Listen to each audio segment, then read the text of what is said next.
Alright, so I'm going to show you how to create a project library. So we already did the video library. Now, a video library was just taking videos that were already on the internet.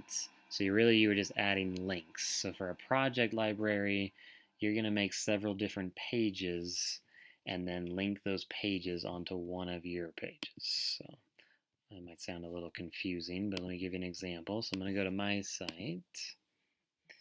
And keeping with my tree theme, I'm going to have a few different tree projects. So I'm going to go ahead and create a new page. Tree projects. Create. And for now, I'll just have two, just to keep it simple.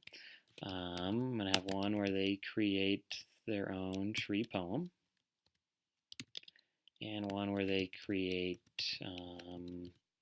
some kind of tree art with materials that we find outside. So I'm going to go ahead and save this page. And now I'm going to create two different pages, one called Tree Poem, and then a separate one called Tree Art, and then I'm going to link both of those pages to this so the students are able to get to both of those. So now creating a new page, I'm going to call it Tree Poem.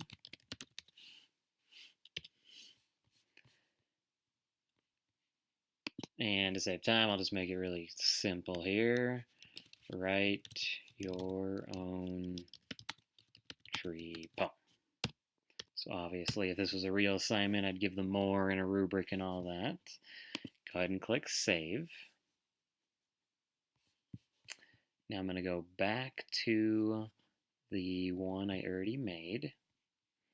If you ever want to get back to a page that you've already made, you can go to your Settings, Manage Site, click on Pages, and then you can find the page you already made. So the one I'm looking for is Tree Projects.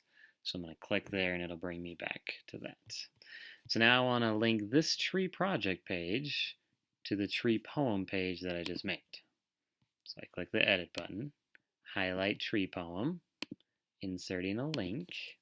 And this time so far we've mostly linked to websites already out there. This time I am linking it to a page on my site. And that was the tree poem. Click OK.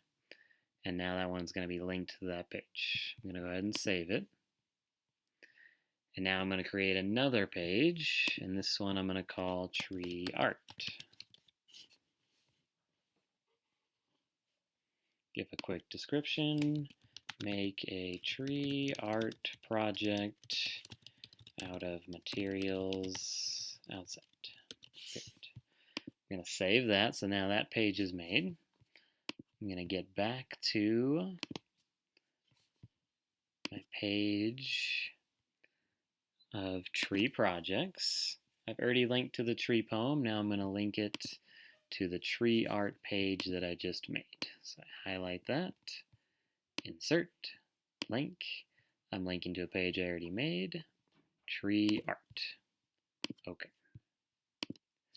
Save it, and now this page will allow them to get to both of those other pages that I just created. I'm going to click on tree poem, takes them to the tree poem one.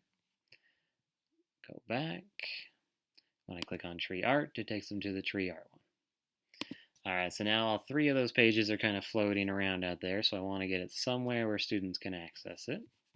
So now I'm going to go to my settings, edit site layout. I'm going to click in the area that I want it to be, and I'm going to now add that page.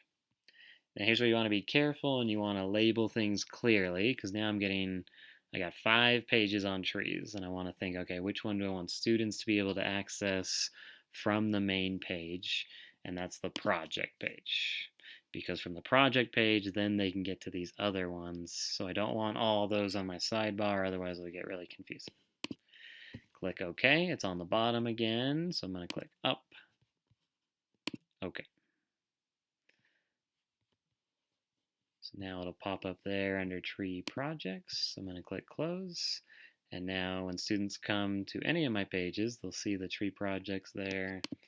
Click OK, and now they can access both of those sites.